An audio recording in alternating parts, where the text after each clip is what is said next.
vous vous en êtes débarrassé comme d'un vieux vêtement. Et, comme si vous aviez mis un vêtement neuf, vous êtes devenu une personne nouvelle. Cette personne se renouvelle sans cesse et elle ressemble de plus en plus à son Créateur. C'est ainsi que vous pourrez connaître Dieu pleinement. Maintenant, il n'y a plus des non-juifs et des juifs, des circoncis et des non-circoncis. Il n'y a plus des étrangers et des non-civilisés. Il n'y a plus des esclaves et des personnes libres. Mais il y a le Christ. Il est tout et il est en tous. Dieu vous a choisi. Il veut que vous soyez à lui et il vous aime. Donc, faites-vous un cœur plein de tendresse et de pitié, un cœur simple, doux, patient. Supportez-vous les uns les autres et pardonnez-vous si quelqu'un a un reproche à faire à un autre. Le Seigneur vous a pardonné, agissez comme lui. Et surtout, aimez-vous. L'amour est le lien qui unit parfaitement. Que la paix du Christ dirige vos cœurs. Dieu vous a appelé à cette paix pour former un seul corps. Dites-lui toujours merci. Que la parole du Christ habite parmi vous avec toute sa richesse. Donnez-vous des enseignements et des conseils avec toute la sagesse possible. Remerciez Dieu de tout votre cœur en chantant des psaumes, des hymnes et des cantiques qui viennent de l'Esprit Saint. Tout ce que vous pouvez dire ou faire, faites-le au nom du Seigneur Jésus, en remerciant par lui Dieu le Père. Les relations nouvelles. Femmes, obéissez à votre mari, comme vous devez le faire dans le Seigneur. Mari, aimez votre femme et ne soyez pas dur avec elle. Enfants, obéissez à vos parents en toutes choses, voilà ce qui plaît au Seigneur. Parents, n'agacez pas vos enfants, sinon ils vont se décourager. Esclaves, obéissez en toutes choses à vos maîtres sur la terre. Ne les servez pas seulement quand ils vous surveillent, comme pour plaire à des hommes, mais servez-les avec un cœur sincère, parce que vous respectez le Seigneur avec confiance. Tout ce que vous faites, faites-le de bon cœur, comme pour le Seigneur, et non pour des hommes. En effet, vous le savez, le Seigneur va vous récompenser. Vous recevrez les biens qu'il garde pour son peuple. Le Maître, c'est le Christ, c'est lui que vous servez.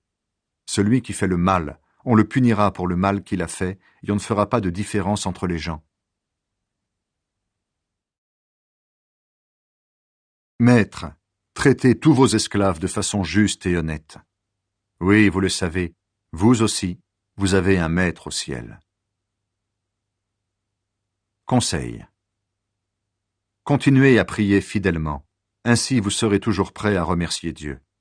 Priez aussi pour nous, que Dieu nous donne l'occasion d'annoncer sa parole. Ainsi je pourrai parler du mystère que Dieu réalise par le Christ pour lequel je suis en prison. Priez donc pour que je parle de lui ouvertement comme je dois le faire. Avec ceux qui ne sont pas chrétiens, conduisez-vous avec sagesse. Profitez du temps que Dieu vous laisse. Que vos paroles soient toujours agréables, intéressantes. Répondez à chacun comme il faut. Salutations. Tychik vous donnera toutes les nouvelles à mon sujet. C'est un frère et un ami, un serviteur fidèle qui est avec moi au service du Seigneur. Je vous l'envoie surtout pour vous donner de nos nouvelles et pour vous encourager. Onésime, ce frère fidèle et très aimé, est avec Tychik. C'est quelqu'un de chez vous. Ensemble, ils vous raconteront tout ce qui se passe ici. Aristarque, qui est en prison avec moi, vous salue. Marc, le cousin de Barnabas, vous salue aussi. Vous avez reçu des conseils au sujet de Marc. S'il vient chez vous, recevez-le bien. Jésus, qu'on appelle Justus, vous salue également. Parmi les Juifs devenus chrétiens, ce sont les seuls qui travaillent avec moi pour le royaume de Dieu. Ils m'ont donné du courage. Épaphras, qui est de chez vous, vous salue. Ce serviteur du Christ, Jésus, combat pour vous dans ses prières. En effet, il demande que vous restiez parfaitement chrétiens et toujours en accord avec ce que Dieu veut. Il travaille beaucoup pour vous, pour les chrétiens de Laodicée et pour ceux de Hiérapolis. J'en suis témoin. Luc, notre ami médecin, vous salue, ainsi que Démas. Saluez les frères et sœurs chrétiens qui sont à Laodicée, avec Nympha et avec la communauté qui se réunit dans sa maison. Lisez cette lettre chez vous. Ensuite, donnez-la à l'église de Laodicée pour que les chrétiens de cette ville la lisent aussi. Et vous, lisez la lettre qui arrivera de Laodicée. Dites à Archippe, attention, tu es chargé d'un travail au service du Seigneur, fais-le correctement. Voici la salutation que moi, Paul, je vous écris de ma main. Souvenez-vous que je suis en prison. Que Dieu vous bénisse.